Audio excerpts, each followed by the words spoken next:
Republican, Congressman Mike Turner. Good morning. Good to have you here. Thanks for having me. A lot to get to with you. I want to ask you about this breaking news that President Trump fired 15 inspectors general. Those are the federal watchdogs who monitor for waste, fraud, and abuse. He didn't give 30 days notice as legally required. Does this concern you that these agencies can't police themselves? Well, this is very common that there's turnover when a new president comes in to do a review of what's happening in these agencies and in the IGs. I think there'll be a review as they put these individuals back, and some of the individuals will be replaced, obviously. But clearly they need to bring in their own team. They need to look at what the performance is for these individuals, and it's very common as new administrations come in that specifically these positions be replaced. So you're not concerned these are just going to be loyalists?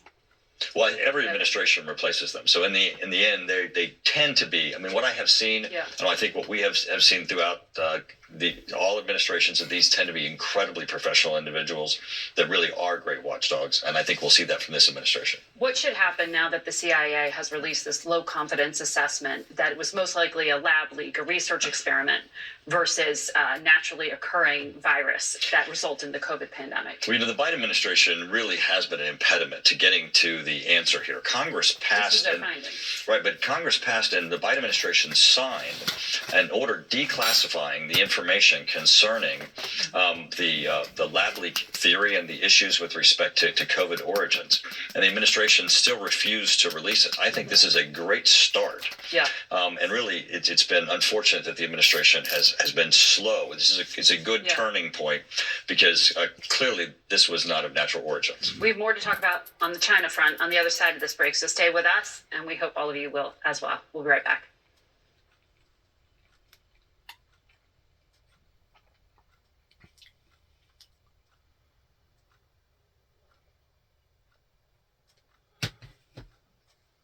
.org/connect.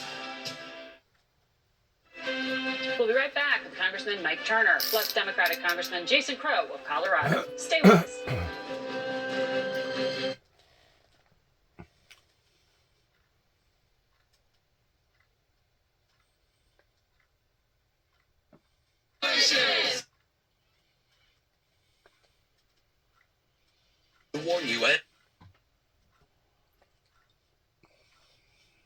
To warn you and well, here we go. Now with Ohio Republican Congressman Mike Turner. Just to pick up on the topic of China, we've been talking about TikTok. The law stated that January 19th, and the Supreme Court upheld this, that the owner, ByteDance, would have to sell TikTok to an American owner. Inauguration Day, January 20th, the CEO of TikTok, whose company is deemed a national security threat under U.S. law, was seated next to Tulsi Gabbard, the pick to run the intelligence community. Despite this national security law, you can see the picture of him right there. And Mr. Trump seems to have given them a reprieve. The editorial board of the Wall Street Journal said Mr. Trump's TikTok order shows a Biden-like disdain for limits on his power. What do you make of this decision not to implement the law for at least a period of time? Well, let's be clear. TikTok is absolutely a national security threat. The law passed by Congress that came out of the House China Select Committee that was chaired by Michael Gallagher that drafted this law, found that TikTok was a national security risk because of two things: its access to data and its ability to use itself as a propaganda tool by China itself, and the laws in China that allowed China to compel TikTok to manipulate itself, both its data and its access to China and its use of propaganda. The Supreme Court upheld this. It remains a national security threat. And because of that, the United States Congress, the law that is the law of the land, says that ByteDance needs to divest itself. Now, the only thing that would protect the United States and protect our citizens is divestiture. Meaning sell it. And that means that ByteDance needs to divest itself. Now, Elon Musk has said something very interesting. He said, of course, he's noted that Twitter, his ex, does not have access to China. And that's sort of an admission by China as to what they're doing with TikTok. They won't let Twitter or X in, almost an admission as to what they're doing. Also, ByteDance have said, well, we won't sell it. Another admission that it's really not a business. This is a propaganda tool, is an access to data. But Donald Trump's not convinced of that because he issued an executive order saying he'll figure out a deal. Well, he has said, and we certainly hope that he gets a deal that recognizes the issue of national security, But because there is no role. days to come to that deal. There is no role in They're which not selling. there is no role. That's what they've said. There is no role in which they can remain active, in which China can have access to this data. Let me give you just two examples. And by the way, I commend to people the Supreme Court decision, because it lays out in incredible detail the national security threat. If the app is on your phone, they have access to the data on your phone. And President Trump Outside of that app. Outside of that app, and even the threat is to the access that your phone has to other app and other data, and that's why governments have prohibited the app being on government phones. U.S., U.K., and India has banned the whole app in its country. And then, of course, there's the propaganda aspect of how this can be manipulated. Romania just set aside its entire presidential election because of concerns that TikTok has manipulated data and propaganda with respect to its presidential election. Grave concerns as to what can be done with this with TikTok. I want to ask you as well about what's happening on Capitol Hill.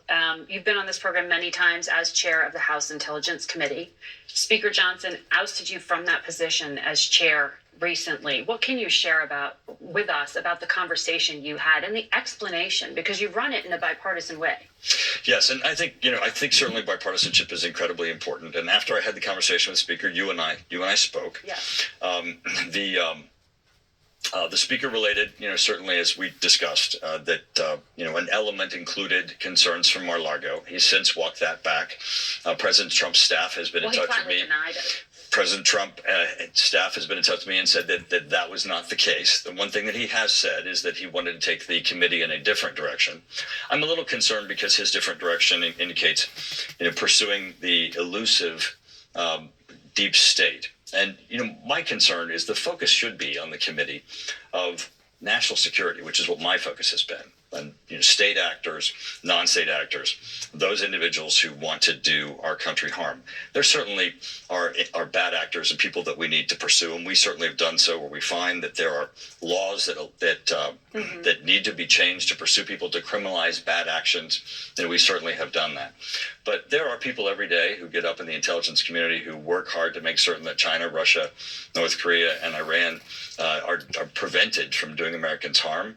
And we need to focus on how we can work together to make certain we protect our country. Because protecting the safety of Americans is a fundamental responsibility. But just to button one thing up, when you say the White House and Mar-a-Lago said that's not the case, they didn't ask for you to be replaced. Correct. Are you saying the speaker lied?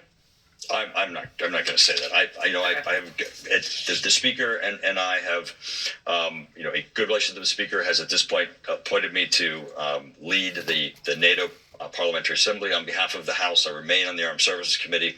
I'm going to remain with a strong role in national security, and I'm going to continue to focus on national security and on protecting the country. The new chair has voted against Ukraine aid.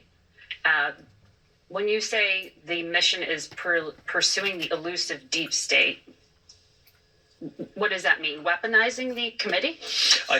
We'll have to see as to what direction they go. I know that that's a concern. Going after the Intelligence Committee. I know that that's going to be a concern. We'll have to see what direction they go. I do know that national security is going to continue to be an area of concern. It certainly was my focus. So you are concerned that the oversight in the congressional branch of the intelligence community will not happen and will instead be focused in a politicized way? Is that what I hear you saying? I know that my focus was national security, and that's going to continue to be my focus in Congress. Very good. And we'll have to stay tuned for the rest. Very diplomatic. Before I let you go, Donald Trump pulled security details from those who face active threats from Iran, including the former CIA director and Secretary of State Mike Pompeo. Would you ask him to reconsider that? Well, obviously, I'm very concerned for Mike Pompeo.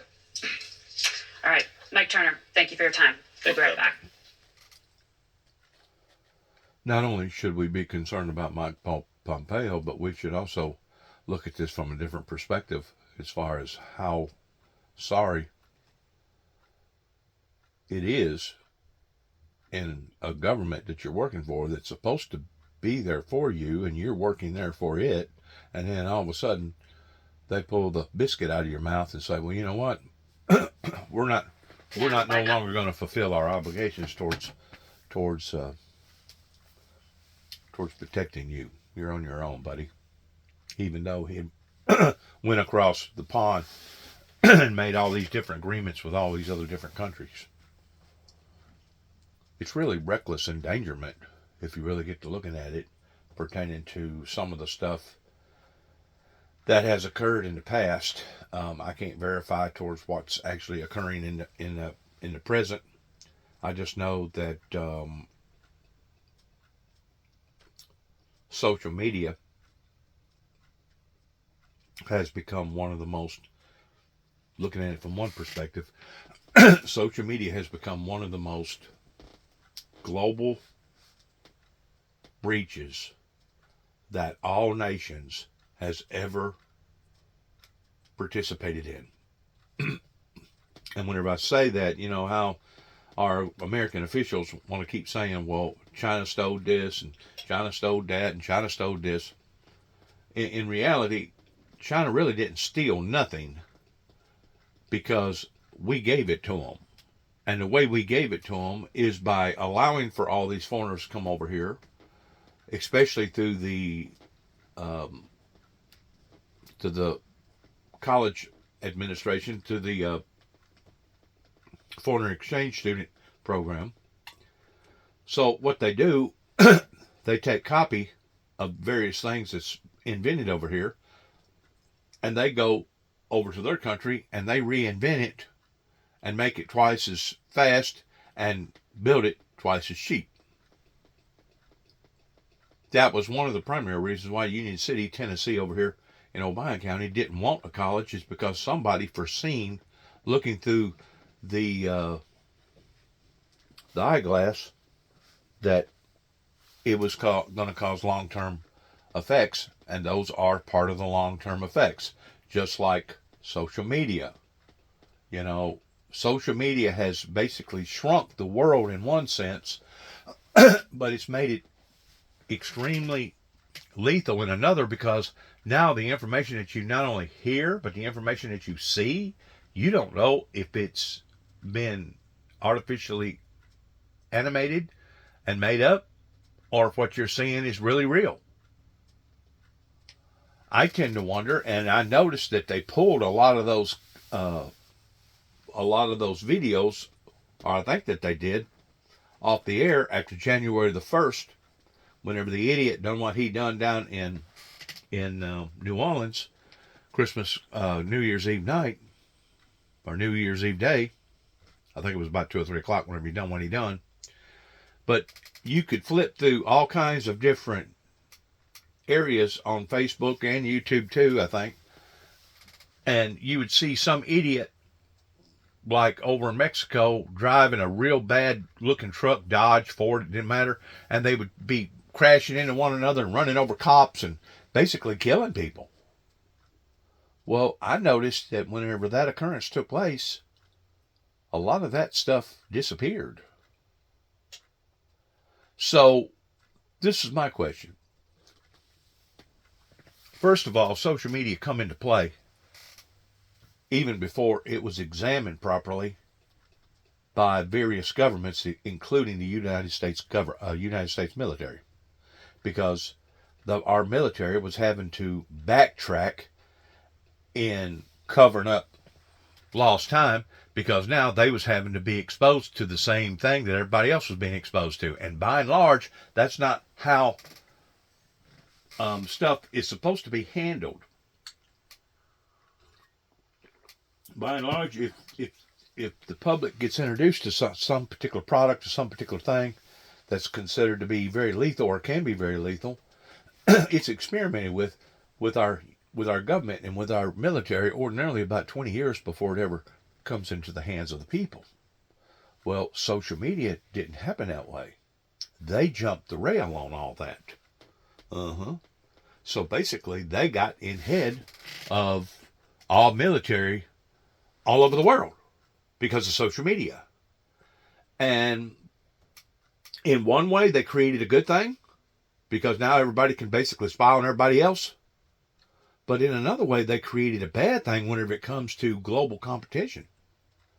Because there's no doubt whenever you're paying somebody working in a sweatshop $1 an hour, maybe not even that, they're going to be able to make Hanes underwear and Hanes bras a whole lot cheaper than the people over here in America can.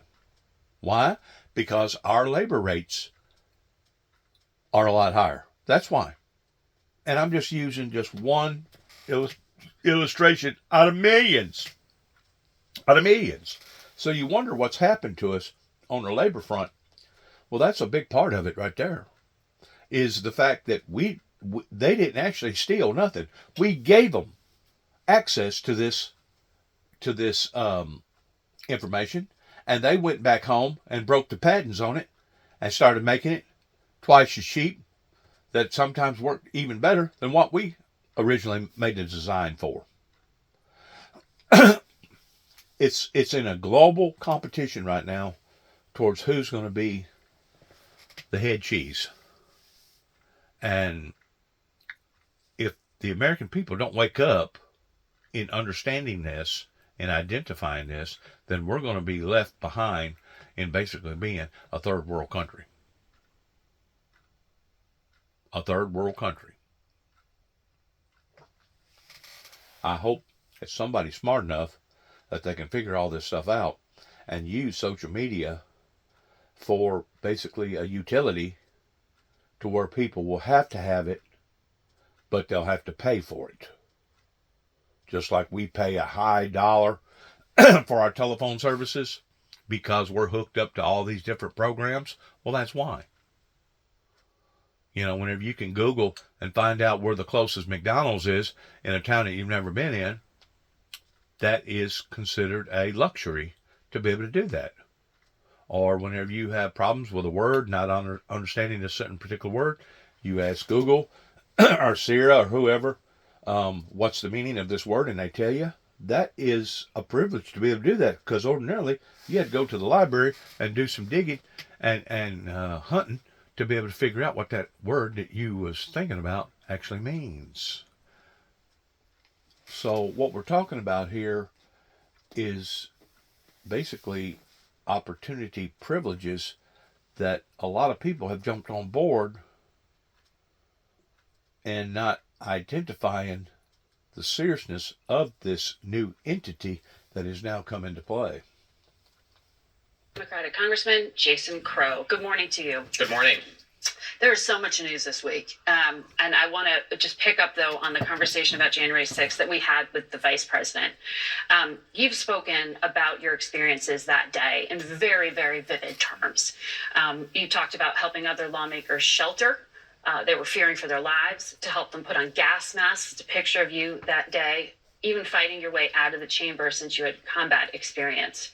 What's your response to the vice president's defense of pardoning some of these violent offenders? Well, I don't want to hear Donald Trump or J.D. Vance or anyone else in this administration talk about backing the blue, talk about supporting law enforcement when they just released over 1,000 cop beaters, people who brutally beat our law enforcement. I was there. I saw it firsthand. America saw it firsthand. The video is available for anybody to view. The brutality, the injuries, over 150 of these officers still have injuries, several of whom lost their lives because of the injuries and trauma incurred on that day. We even had the Fraternal Order of Police come out and issue a statement condemning the pardons. So clearly they're not interested in supporting law enforcement. This was a political decision and a really repugnant one at that. I want to ask you more about that, but I have to address the elephant in the room too, because Monday, hours before leaving office, Joe Biden, then still president, preemptively pardoned his own siblings and their spouses, even though they have not been charged with any crimes. Senator Tim Kaine said the decision makes it harder for Democrats to stand on the high ground and make a critique of the Trump pardons. Do you agree it muddies moral clarity?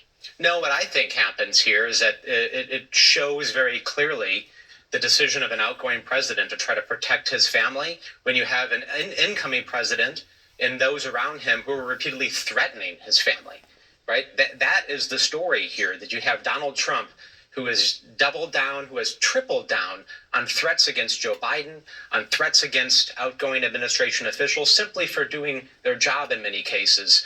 This is a president, President Trump, who continues to threaten political opponents and is making every move right now in the early days of his administration to try to put in motion things to go after and to use the force of government now to go after his political opponents. I hear you on concerns about retribution, but you were plain spoken when Joe Biden pardoned his son Hunter, who had been convicted of multiple crimes. And in fact, you said in very clear terms, you thought that it did create problems. Yeah, in that instance, I did. I thought that there was a conflict of interest that undermined the integrity of the process. And what I would like to see overall is pardon reform. Very clearly, there needs to be some guardrails put in place and some reform of the pardon process. And I think most Americans would agree with this to make sure that it's not misused, because a lot of this is about the perception of America.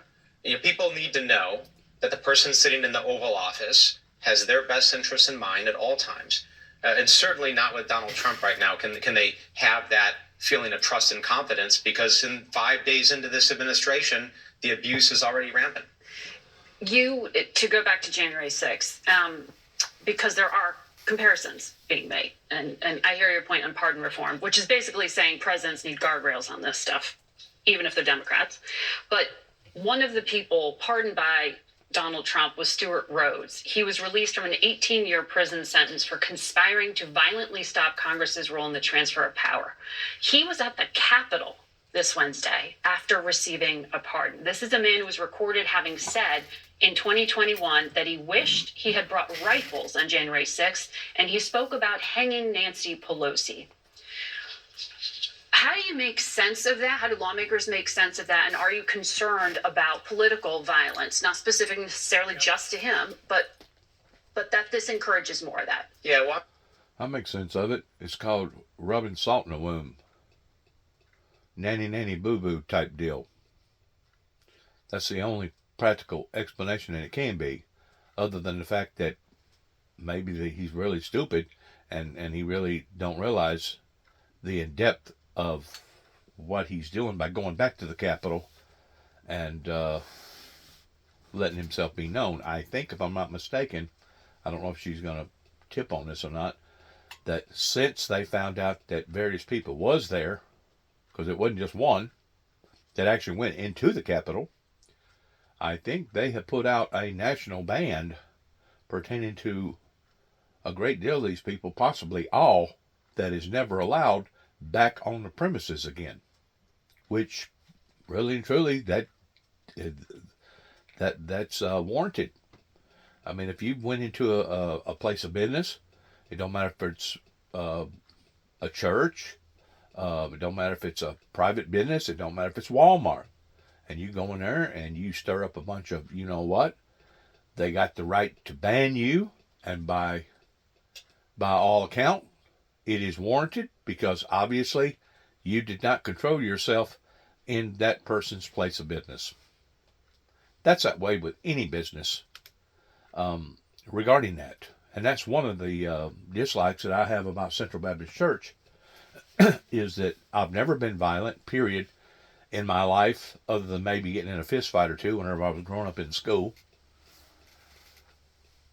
And all these close encounters of brushes, basically encounters with police, regardless whether in what state that I was in, I call them skirmishes, clashes.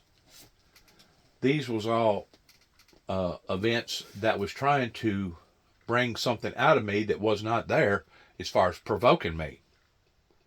And anybody's more than welcome to look at my record, in which it's extensive in the mental health industry. But whenever you're having to go through the same type of system that some of your meanest, brutalist people can ever think about going through, and you're exposed to those type of people can actually attack you, and the next thing you know, you'll wind up going to jail for a misdemeanor, and before it's over with, you'll wind up spending the rest of your life in jail because you was defending yourself because some idiot was trying to kill you or messing with you. So these attempts that the system was trying to bring upon me was all in the sense of provoking me, and they failed. They not only failed during the pretense of between 20 and 14 and 20 and 17 up until my brother died, as far as trying to provoke either one of us, because at that time it really didn't matter to various people whether or not they provoked Dennis or whether or not they provoked David, to the point that we was going to have to take the law into our own hands. Either or, it would have been looked upon as a backfiring effect, and David and I knew that because we had already discussed it, and basically we was caught in between a hard place and a rock at that point in time, because we did not have law enforcement officials in Dresden, Tennessee that was willing to watch our backs. We'd already been thrown to the wolves. And the bad thing about it is David never was what you would call a backer or a supporter of the Windmill Ministries missions. He talked about it with various people. He knowed what my theology was. He had watched me. He had watched me go through various clashes or skirmishes with various law enforcement agencies, regardless whether it was in Kentucky or Tennessee, Oklahoma, or even Atlanta, Georgia. He knowed the background of my story, but he himself had never been involved in it in a direct way. He was always an outsider looking in up until I come back here in 2014. Then at that point in time, David actually felt trapped, because he was not going to kick me off of the estate that was just as much mine as it was his. Some of his friends had presented that to him, that they was upset at David. They was pissed off at David because David wouldn't basically take his boot and ram it up my you-know-what and run me completely out of town. Run me out of the area that we was both raised up in. And what they didn't realize is that how deep that our root system was here, due to the fact that whenever David got his ass beat by our father, usually I did too. We got beatings. I mean literal beatings on a day-to-day basis. All of us did. All four boys did. So whenever you do that, there's going to be a bonding between the brotherhood that's going to be deeper than just, say, a social status. And I'm glad it was, because if it wasn't, in ways, maybe David would have turned on me, and maybe David would have done something that would have made my life so miserable that I would have basically put my tail between my legs like a whipped puppy and run out of here like a scalded dog. That's what various people was hoping, including law enforcement, because they could not control the situation because it was too many of them, and it was too powerful, it was too strong. So it wasn't until there towards the last, when my brother actually died because of the unnecessary stress, because of the psychological damage that was being done to him being caught up in the middle of basically a calamity, in which there was already a calamity brewing before I ever come back here, pertaining to the Hatfields and McCoys of various families around here that David had been in exchange, or David had been exposed to, as well as his older brother, as well as my dad, that I wasn't even nowhere in the picture. But these demons was resisting, and they was fighting, and it didn't matter if it was a cousin, a long-term cousin, a brother, somebody close, somebody that was an acquaintance, they was going to make sure that they made their lives miserable just like they was going to make mine. In other words, the way that the evil demonic spirits looked at it, that you are guilty by association, no questions asked, and because of it, we're going to make your life just as miserable as what we're going to try to make his. They've done the exact same thing to all the other prophets of God throughout the Bible. They've done the exact same thing to Mary and Joseph after Jesus was crucified. They've done the exact same thing to all the other disciples that was basically Jesus's pupils at that time toward being taught. They crucified every one of them. Some of them they burnt to the stake. Some of them they crucified upside down. They made their lives miserable. That's how evil portrays itself. It tries to do a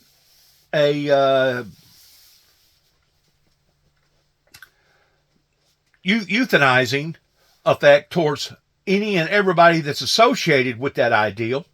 Well, we're going to take you out too. Because if you get to studying some of the wars back in the old day in the Bible, you will see where they didn't just attack their enemies. They attacked any and everybody that was associated with their enemies, to the point that they even killed the dogs, the cows, and everything exposed to that person or to that ideal or to that country. They took them all out. That's how evil works. Evil is not fair play. Evil is a demonic force that is out to kill, steal, and destroy.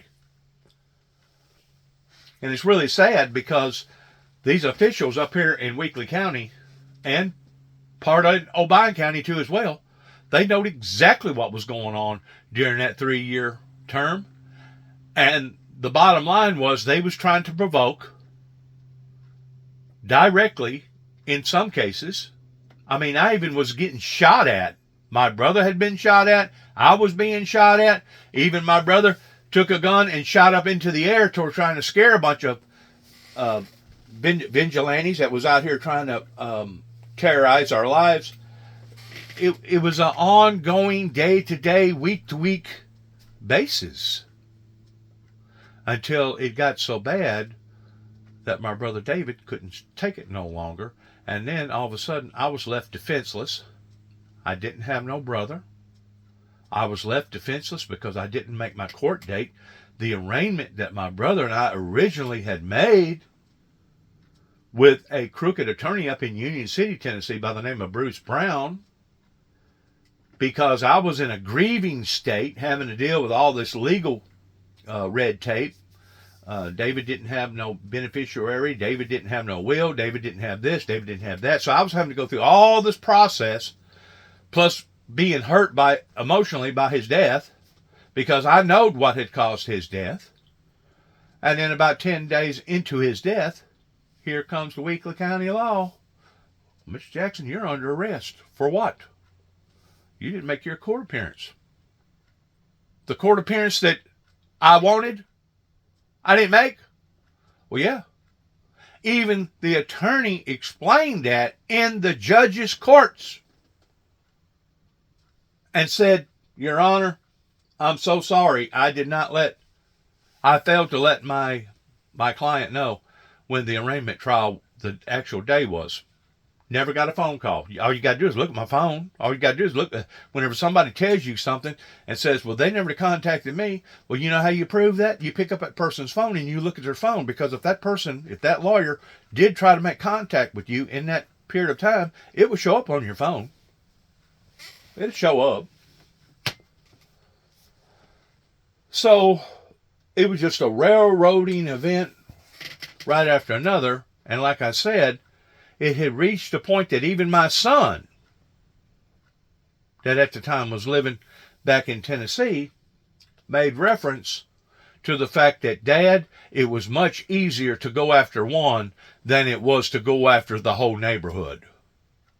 In other words, you're talking about a dozen different families, and let's say there's 2 or 3 per per family. You know, you're looking at 30 or 40 people that actually they should have been the ones to have spent time in jail because of anti-Semitism. But because the law was so lame in these areas, they was not only allowing for it to happen, but in some cases, I feel like that they was actually supporting it. Supporting it. Especially whenever we went to Johnson, and Johnson said, I ain't going to support you, Dennis. I ain't going to support you in none of these matters. And then it come down to the point of them wanting blood on the floor. In other words, all this cheap hanky-panky stuff, they're not going to listen to anyway until it gets really, really serious. In other words, if there's been blows, if somebody's hurt, harmed, or injured this way, physically speaking, and what they wasn't looking at was the psychological damage, the harm that was being done to my brother, and it was happening again and again and again to the point that he couldn't take it no more. It was easier for him to say, you know what, screw it, and checked out, than it was for him to fight. I feel so sorry that David had to go through that, because David basically become collateral damage in this war, and you have to admit that the spiritual warfare has become intensively so much more serious today than what it ever has been, especially if you've got an anointing in your life and God has called you for a certain particular task. You're going to have demons come at you in every way imaginable. I mean, I've actually had females try to strip off their clothes in the middle of aisle 4 at Walmart towards trying to tempt me.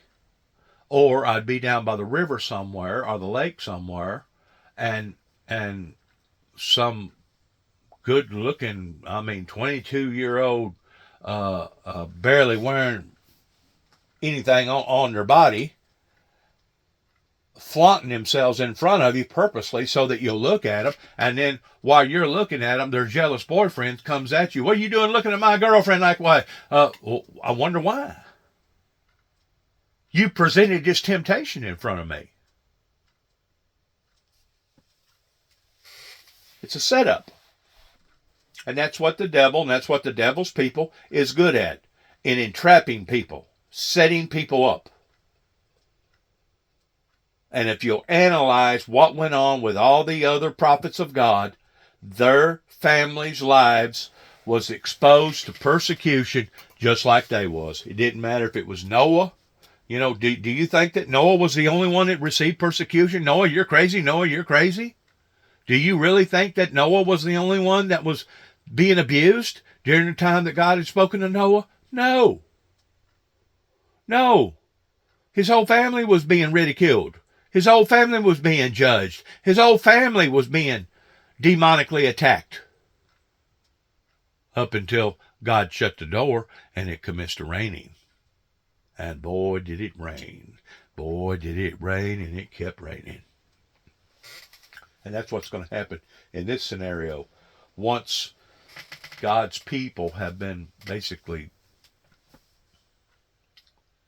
I'm not going to use the word defeated, but once they have become so emotionally drained that they can no longer fight like they should fight because of all these crooked laws and all these crooked judges and all these crooked people, once it gets to the point that evil is now making headway above the good people, that's whenever God will intervene and he'll throw the towel in, and that's whenever he'll bring hardship upon everybody's lives. He's done it before, he'll do it again.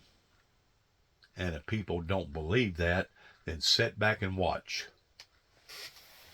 Because he's only going to put up with a certain amount of BS coming from the Homo sapiens down here on the planet. That's the reason why we're seeing all the problems we're seeing right now, that the Bible defiably speaks of. Woe be unto the inhabitants here upon to the planet Earth whenever you shall start to see these things occurring. The inhabitants of the earth is us. We are the inhabitants of the earth. Well, I'm sitting here last week in my office on Capitol Hill, and I turn on the TV and I see that a couple of floors below me, Stuart Rhodes, as you mentioned, one of the heads of an armed militia group in America, is having coffee at the Dunkin' Donuts in the basement of my office building. So of course I felt uncomfortable about that, as did most of my colleagues. And I'm very focused on public safety. I always have been in this job. And you just cannot tell me that releasing militia leaders, insurrectionists, criminals back onto the street because it's what you did to placate your political base is making us any more safe, right? In an era of political violence, of extremism, where threats against members of Congress have quadrupled in the last couple of years, none of this is making us safe. It's actually creating an environment that gives permission to extremists to be more bold, to assert themselves. And we're going to see more of this. I want to switch to what's happening in And that was basically what was happening down here on a smaller scale, is that every time we would go to court and be defeated by our enemy, or our enemy wasn't getting just punishment for our enemy victimizing us the way that it was making these people that much more bolder. They become emboldened and thinking, well, if I got away with it one time, I can get away with it again. Well, if the law wasn't taking care of them on that occurrence, probably they ain't going to be taking care of them on the next occurrence.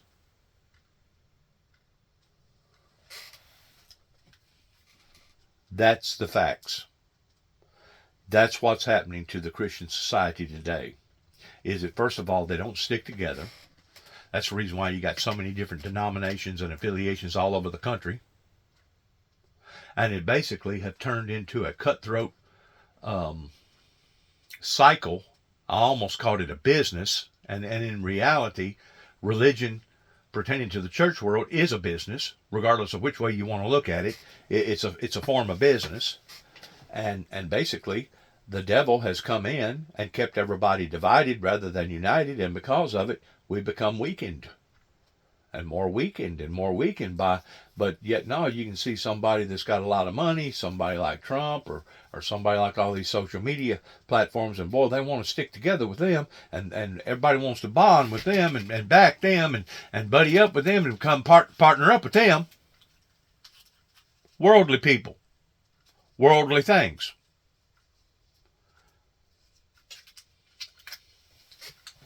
I know I'm not just whistling Dixie in the wind whenever I make these videos.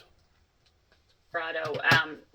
Aurora, Colorado is in your district. That is a location that President and candidate Trump talked quite a lot about, specifically as an example of immigration run amok. He talks about this migrant Venezuelan gang, TDA, taking over parts of your city, something local officials have pushed back on, certainly. They were designated as a terrorist group by President Trump, or he started the process to designate them. What does that do for the people of Aurora? Well, I pushed back pretty fiercely on Donald Trump's lies because this is my hometown. Mm-hmm. I live there, and I can tell you that Aurora, Colorado is a place of great pride and great strength. We are a community of immigrants and refugees. Nearly 20% of my constituents were born outside of the United States. These are our business owners. These are our friends. They go to school with my children.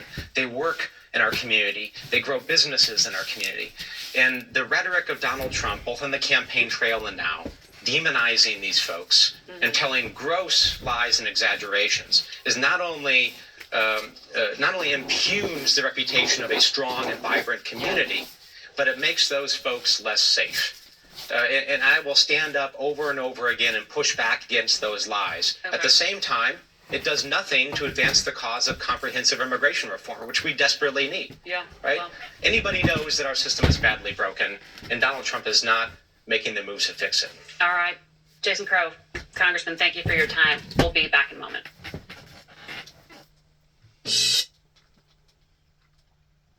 And the system is broken.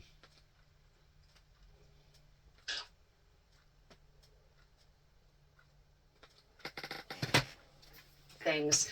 I understand you have new reporting about some of the plans for migrants being deported. That's right. We can report that the Trump administration is currently working on striking an asylum agreement with the country of El Salvador to deport migrants from different countries across Latin America to the small country in Central America. This would be a so-called safe third country asylum agreement that would empower U.S. immigration officials, Margaret, to deport non-Salvadorian migrants to El Salvador with instructions to seek asylum there and not in the U.S. Importantly, I am told that one plan under consideration, it would allow the U.S. to deport Venezuelan Tren de Aragua gang members to El Salvador and have that country house them or detain them. And that would obviously be a significant development and breakthrough potentially for the administration because, as you know, Venezuela right now currently does not accept the U.S. deportations. And so the administration is moving aggressively and quickly to really oversee a sweeping crackdown on immigration. We have seen the president invoke sweeping constitutional powers to essentially shut down the asylum system at the border. And he is also enlisting the vast resources of the military to really enhance immigration enforcement, not only deploying more troops, but using military planes to deport migrants. And yes. So what's wrong with that? What's wrong with that as an American sovereign citizen? What's wrong with that? I don't see nothing wrong with that. This thing has gotten out of hand. And we're no longer dealing with normal situations, our normal pretenses. We're dealing with abnormal stuff that's happening at the expense of the American people's safety. I'm gonna tell you what I run into last night, and I thought about it, and I wish that I went ahead and got my camera out and documented it. That way I could have proved it other than me telling it as a testimony. But I was in Duisburg last night. I went to Lowe's. Had a problem with my Lowe's card. But I had to call them up Monday and find out what's going on with that. Went ahead and ate while I was down there at Greece's restaurant. And then I went to Walmart. Well, whenever I pulled into the Walmart parking lot, I noticed this big diesel dually truck. I say it was a dually truck. It was a heavy duty truck. It was a 3/4, maybe a ton truck. I'm gonna say it was a ton, maybe even 2-ton truck, because the trailer that they was pulling was an enclosed trailer, but it wasn't a regular enclosed trailer that you ordinarily see. It was a special construction trailer that went almost twice as high as a regular enclosed trailer, that you could put twice as much stuff in. It was tandem axle, had 2 axles underneath it, and then on top of the utility trailer, they had a luggage rack up there, a huge luggage rack, and I couldn't believe at the stuff that was either on top of that trailer or inside that trailer, because they had the big door down at the time because they was working on one of the axles. And I stopped and I asked them, I said, well, you got a flat or is it a bearing gone bad? And of course they couldn't hardly speak English all that well. And finally I understood that it had something to do with I think they had possibly broke a spring, in which I've done that before, towards overloading something too heavy. But mine was on a single axle versus a tandem axle. But there was 2 of them on the ground working on the project that they was working on. This is already at night. And the other guy that was standing there, I said, where are you guys heading to with all this stuff? Mexico. I go, Mexico? You're hauling all this stuff to Mexico? Yeah, we got to get out of here.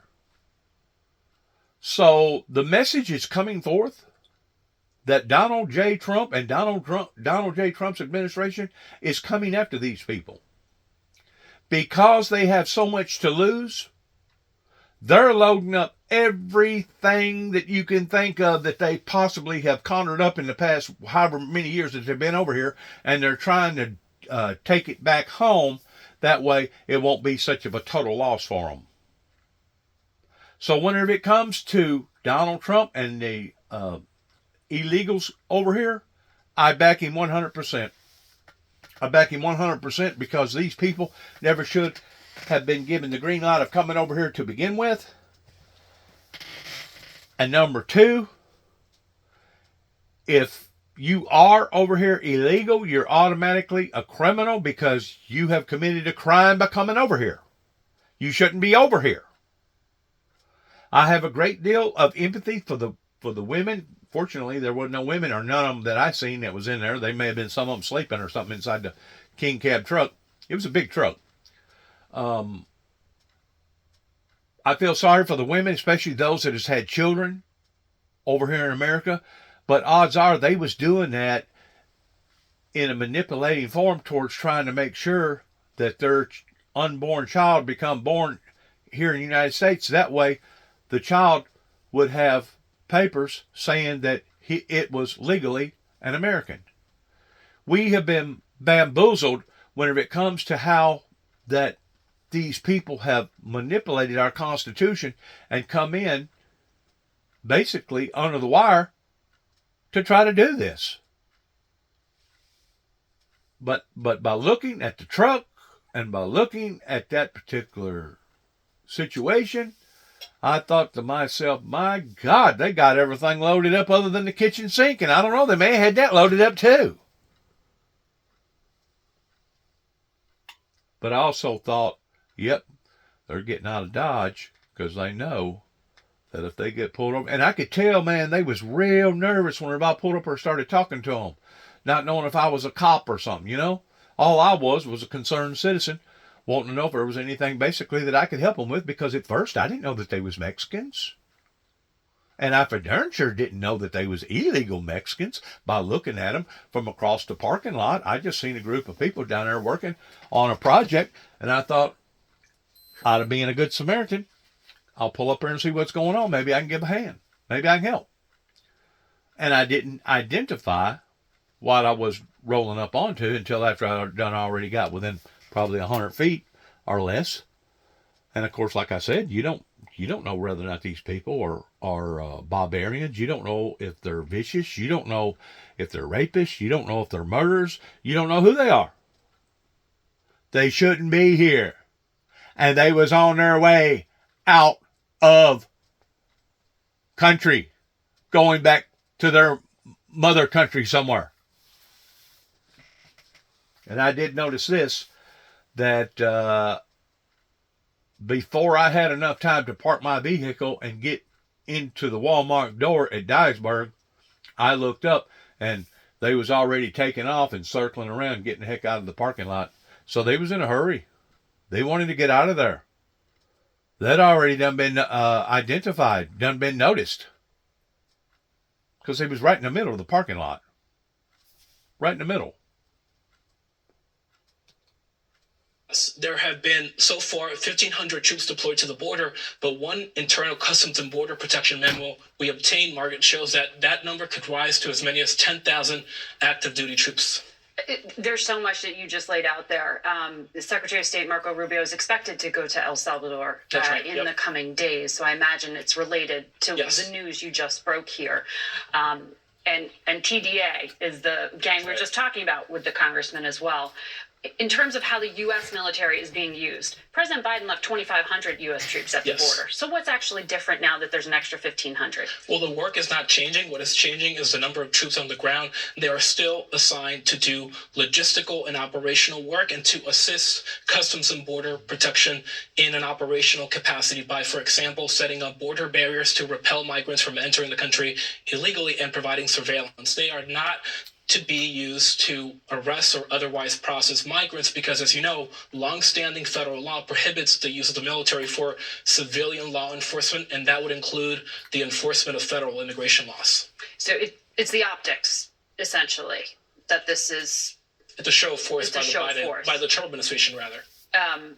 And what, in terms of the changes have occurred in terms of use of military? We were hearing about lots of deportations. Now it seems we're getting reports daily of military planes carrying migrants to Guatemala. That's right. An attempt, apparently, to Colombia as well. That's right. So the administration has already used military planes to deport migrants to the country of Guatemala. Good. And overnight, it attempted to send 2 military aircraft to Colombia, sending about 160 deportees from that country to Bogota, Colombia, the capital, but we are told now that the president of Colombia, Gustavo Petro, objected to the use of military planes and blocked those deportations. So this shows that the administration will still face significant diplomatic challenges as it tries to oversee this aggressive immigration plan. The Biden team was deporting to those countries. They were using civilian aircraft. ICE charter flights, correct. So the military planes were the problem there. And again, it's a show of force by the Trump administration. All right. Bottom lining it for us. Thank you, Camilo. We'll be right back. Anything to stop the American people from taking care of the American people. What she say it was? Legitimate or something like that? In other words, it wasn't normal. Once again, we're not dealing with normal circumstances here. There was various politicians that has allowed for this to get out of hand the way that it has. I'm glad to see them leaving. And you know what? If you really get to talking to a great deal of the immigrants here that has come over here legally, regardless whether they're Mexican immigrants or whatever, Washington. you will find out that they're just as happy about them leaving because they was bringing competition into their lives towards taking jobs away from them, of all the illegals. We asked our John Dickerson for his thoughts on just one of the many actions taken by President Trump, the pardons of the 1,500 who'd been charged for their roles in the attack on our nation's capital just over 4 years ago. Every morning, Capitol police officers make good on their pledge to ensure that lawmakers, citizens, and the press can move safely through the Capitol. They protect an idea that in that building, passionate disputes can find peaceful resolution. Each day, their willingness to sacrifice honors this American system, whether violence comes or not. On January 6th, 2021, violence came, and they answered their oath's call. Heroes emerged. The lawmakers they protected praised their bravery. Law enforcement went in, Capitol Police and Secret Service. They bravely confronted the terrorists. They bravely removed them. They secured the Capitol. 140 officers were injured. Some sustained brain injuries, cracked ribs, and even shattered spinal discs. In the following days, one officer, Brian Sicknick, would die from his physical wounds, while 4 others would take their own lives. A plaque was commissioned to honor them. Plaques are made of metal because they are meant to be as durable as the message, "Do not forget." A plaque transforms courage and sacrifice of an instant into lessons for the future in case lawmakers lose their way. The symbols of Inauguration Day do that too. The rotunda painting of General Washington giving up power, Lincoln's Bible, acts of heroism in service of democratic ideals, nourishment from the past to the present. All serve one idea, that the voice of the people is honored through a peaceful transfer of power. On Inauguration Day, both parties applauded this. Law enforcement stood guard over the peaceful transition, but the shared commitment to what they protected proved more fragile than their watch. By sundown, the president, sanctified by those symbols and now the steward of the ideas they represent, pardoned the 1,500 rioters who had sought to disrupt the peaceful transfer of power on January 6th and overturn the vote of 81 million Americans. Among those whose crimes were erased, those who had pierced, electrocuted, and smashed police officers. The lawmakers the officers had protected offered no defense. The president's made a decision. We move forward. There are better days ahead of us. We're not looking backward, we're looking forward. In this case, the past is a nuisance, which may be why that plaque has not been hung. What message does that send to the officers who protected lawmakers on January 6th and still protect them today? Perhaps the ideas behind their pledge are not meant to be commemorated in iron after all, but have become as empty as the wall where that promised plaque was supposed to hang. And tomorrow marks a new era at the CBS Evening News. John and our Maurice Dubois will be taking the anchor seats. I'll be joining them as needed for Washington coverage. Check your local listings and we'll see you there. And of course, I'll see you every Sunday on Face the Nation. I'm Margaret Brennan. Thank you all for watching. I'm glad to see that. She's moved up. She's now going to become a primary voice. And everyday occurrences. I'm glad to see that. They promoted her. She'd probably make a couple $1 million more a year. Glad to see that. She deserves it. She's a good interviewist. She can do an interview better than most anybody that I've ever seen. But going back to the January 6th deal, people want to focus in on Donald Trump by using the excuse of the big steal, like the election had been stolen. I got news for a lot of people. Probably 90% of those people that went up there to the Capitol wasn't so much thinking about the big steal, but they was thinking about how that the United States citizens had been wronged by this drawing out the way that it had, becoming this ugly for this long of a time, being trillions and trillions of dollars in debt, seeing all the drugs, seeing all the illegals, seeing everything else that was going on towards them being disheartened. And if the truth be known, it was those main reasons why that they was up there kicking up sand, more so than being convinced of the steal. I agree, there's certain people that had done certain things that never should have been released out back into society because of their behavior. It should have been examined a little closer, other than doing a blanket pardon. But I'm pretty sure that they looked at that and said, you know what, if we do that, that's going to handicap us in other areas that we could be working in. And for time, the essence of time, they probably said, you know what, we're just going to take it on the cheek and go ahead and release all of them. And then later on, if we decide to do something different, we'll do that. That they'd rather have taken that type of criticism than they would to have taken more criticism towards it taking a lengthy amount of time in releasing all them people. Like I said, I don't agree with releasing them the way that he released them. I can understand the reason why he released them the way that he released them, but I do not agree with some of them that had multi-offenses, that was very, very violent people that went into that arena that day purposely to start a bunch of you-know-what. I just wanted to verify that for the record, and also to say that God bless America, God bless our troops, God bless our endeavors towards where America goes from this moment on, because I promise you, we're going to need it. Thank you. God bless you. Good luck to all of us. Heaven help us all, and shalom. And congratulations, Margaret.